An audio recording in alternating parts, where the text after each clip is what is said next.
ایک عمل سے کچھ حضرات بدعت کہتے ہیں، کچھ حضرات بدعت نہیں کہتے، تو کس کی بات مانی جائے گی؟ معیار کیا ہوگا؟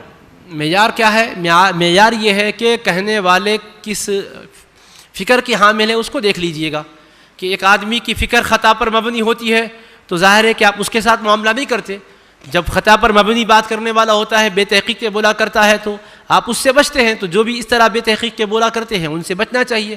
جو تحقیق کے ساتھ بات کرتے ہیں، روایتوں کو سامنے رکھ کر صحیح اس کا مفہوم اخذ کر کے رہبری کرتے ہیں، ان کی طرف جانا چاہیے. اور میں یہ بات عرض کر دوں، بدعت حسنہ بدعت سیئہ کی جتنی بحث ہے نا، بدعت میں کی دو قسموں کی، یہ کوئی آج کی بحث نہیں ہے کہ موجودہ دور کے علماء نے یا اہل سنت کے آج کل کے مولوی صاحبان نے، پیران کرام نے یا مدرسے کے بانیان نے، ذمہ داران نے کہا ہو، بلکہ روز اول سے امام شافعی آج کے امام ہیں حضرت، انہوں نے بھی لکھ دیا ہے کہ اس کے اندر محمودہ بھی ہے، مذمومہ بھی ہے.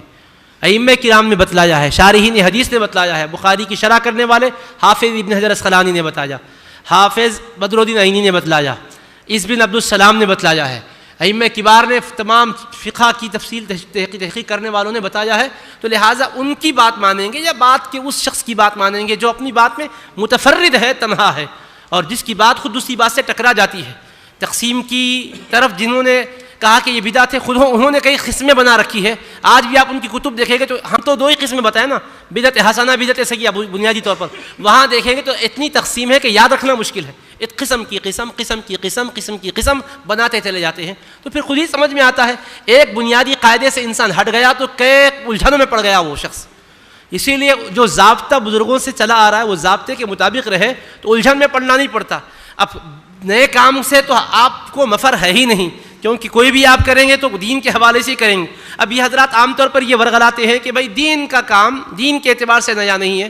تو جتنے اجتماعات آپ کر رہے ہیں اس کو دنیا سمجھ کے کرتے ہیں یا دین سمجھ کے؟ ہم تو آپ کے بارے میں یہی حسن ظن رکھتے ہیں کہ آپ دین سمجھ کے ہی کرتے ہوں گے.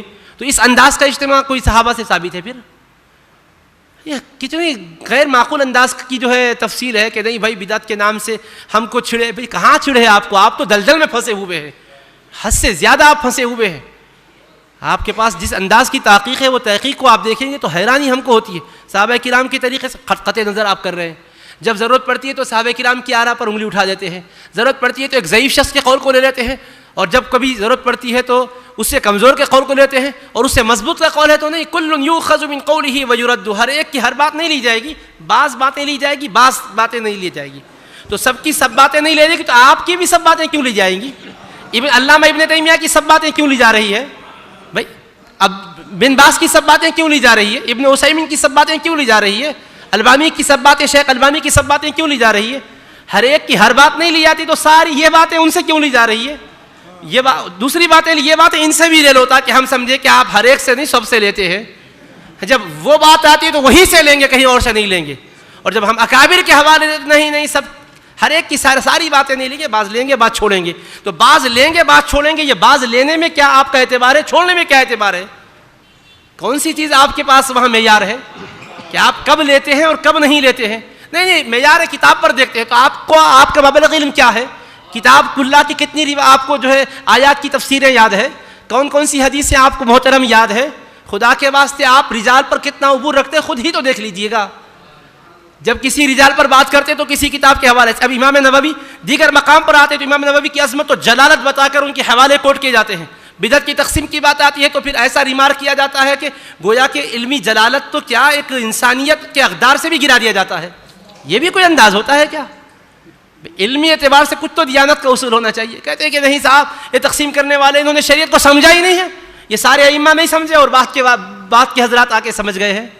اسی وجہ سے دانشمندانہ کام کیا جائے، غور و فکر کو استعمال میں لایا جائے، احادیث مبارکہ کی روشنی ہی میں سمجھنے کی کوشش کی جائے، اپنے فہم ناقص کے بجائے کاملین کے فہموں کو دیکھا جائے. اسی لیے قرآن کریم میں اللہ پاک نے ہم پر رحم کرتے ہوئے فرمایا صراط الذین انعمت علیہم، انعام یافتہ بندوں کے راستے پر چلو، اور چلنے کے لیے توفیق کی اللہ سے دعا بھی مانگو.